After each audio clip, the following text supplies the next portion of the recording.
আমি ইতিহাসের শিক্ষক না, কিন্তু ইতিহাস জেনে বড় হয়েছি। আমার জন্ম ৭১-এর পরে, কিন্তু বই খাতা থেকে সরাসরি যুদ্ধে ভাষা আন্দোলনে যারা অংশগ্রহণ করেছিলেন তাদের কাছ থেকে শোনা শিক্ষা থেকে জানি মুক্তিযুদ্ধের চেতনা কি, ভাষা আন্দোলনের চেতনা কি ছিল। মুখের ভাষা বাংলা বলতে পারি, সেই জন্য বোধহয় ভাষা আন্দোলনের শহীদরা শহীদ হননি। আমার কথা আমি বলতে পারবো না, আপনি তুলে নিয়ে যাবেন। প্রতিবাদ করতে পারবো না, ভিন্ন মত প্রকাশ করতে পারবো না, আপনি আমাদেরকে রাজাকার বলে গালি দিবেন। রাজাকার শব্দটা প্রকাণ্ড একটা গালি, যাকে তাকে দিবেন না। এই আন্দোলন আর কোনো কোঠা সংস্কার আন্দোলন নয়, এই আন্দোলন ছড়িয়ে পড়েছে পুরো বাংলাদেশে।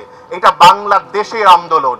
এই আন্দোলনে সকল মানুষ যুক্ত হয়েছে, যার যার জায়গা থেকে যুক্ত হয়েছে, এবং তারা বলছে যে তারা কতটা ঘৃণা করে। এই অসঙ্গতিকে যদি এই রাষ্ট্র না বুঝতে পারে, এই ঘৃণাকে যদি সে না বুঝতে পারে, এখনো যদি ইনিয়ে বিনিয়ে উদর পিণ্ডি বুদর ঘাড়ে ঘোটানোর চেষ্টা করে, এই রাজনীতি তাকে ছাড়বে না, এই ইতিহাস তাকে ছাড়বে না, এটা মনে রাখতে হবে। আমি শুধু বলতে এসছি 1971-এর ন্যারেটিভস পাল্টে যাচ্ছে। তখনও কিছু কিছু রাজনৈতিক দল আস্থা করে গেছে, এরাও এই আরেকটি দল তার সকল সাঙ্গ পাঙ্গ, তার চেতনাজীবী বুদ্ধিজীবীদের নিয়ে আস্থা করে যাবে, এবং এই রাষ্ট্রে সে আস্থা কূপে পরিণত করেছে। এই যে যত আবর্জনা, এই আবর্জনা পরিষ্কার করতে নেমেছে এই আমাদের শিক্ষার্থীরা, তাদের প্রতি আমার লাল সালাম। আপনারা দেখবেন হাসপাতালে যারা আহত হয়েছেন তাদের একটি বড় অংশই তারা বুকে অথবা পিঠে গুলি খেয়েছেন। আমি নিজে দেখেছি ঢাকা মেডিকেলের ক্যাজুয়ালিটি ওয়ার্ডে গিয়ে। আরেকটা সেটা হচ্ছে চোখে ছড়রা গুলি লেগেছে কয়েক শত, পত্রিকার রিপোর্ট অনুসারে। তৃতীয়ত যেটা, সেটা হচ্ছে স্নাইপার দিয়ে হত্যা করা হচ্ছে, কিছু কিছু ভিডিও দেখা যাচ্ছে। আমরা এসবের বিশেষজ্ঞ নই, কিন্তু লক্ষ্য করুন এই কায়দাটা কারা ব্যবহার করে। পশ্চিম তীরে দখলদার ইসরায়েলিদেরকে আমরা দেখেছি স্নাইপার তারা ব্যবহার করে সেখানকার ইন্তিফাদা গণ অভ্যুত্থানকে ঠেকানোর জন্য। আর অধিকৃত কাশ্মীরে আমরা দেখেছি ভারতীয় সেনাবাহিনী তারা এই অন্ধ করে দেওয়ার যে গুলি, এটা কিন্তু তারা সেখানে করছে। শত শত উদাহরণ আছে সেখানে। তাহলে এই ধরনের ঘটনা এদেশে তো আমরা আগে দেখিনি কখনো, যে গণ আন্দোলনে স্নাইপার দিয়ে হামলা এবং চোখকে অন্ধ করে দেয়া। এটা কি ইসরায়েল এবং ভারত থেকে বাংলাদেশে আমদানি হলো?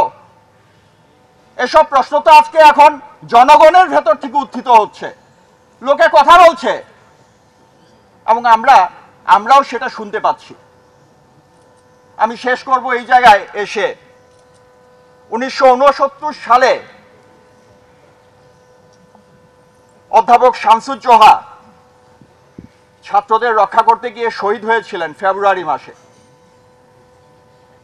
আমরা এখানে যারা জমায়েত হয়েছি, আমরা শহীদ শামসুজ্জোহার উত্তরসূরি।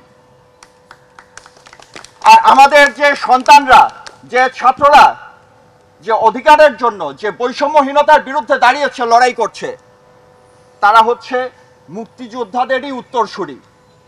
এই লড়াইয়ের ফলাফল কি হবে সেটা ইতিহাসই আমাদেরকে নির্দেশ করছে, এবং আমাদের করণীয় কি সেটাও ইতিহাস আমাদের উপর সেই দায়িত্ব চাপিয়ে দিয়েছে। আমরা যে এই আন্দোলনের ক্ষেত্রে যত জায়গায় যত